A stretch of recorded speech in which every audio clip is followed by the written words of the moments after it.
देसी की है? हाँ जी। तो आज यानी हमारी गाड़ी की शक्ल निकलेगी, ब्लैक डैशबोर्ड और ब्लैक स्टीयरिंग।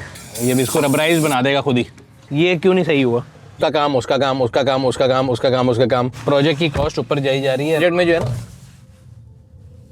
सर ये क्या हो गया दरवाजे पे? ये देखिए छत पे पर कोई हाथ भी लगा दिया किसी ने गंदा। पैसे यूं लगते हैं शुर शुर। क्या हुआ? ये तो वो है ना जिथे फसो मैनू दसो चौक। सबसे महंगा काम ये होता है, जो छत है ना बड़ी महंगी बनती है। उन्होंने कल मुझे रात को मैसेज किया कि जी हमने सब कुछ लगा दिया, अब हम अंधेरा हो गया और जा रहे हैं।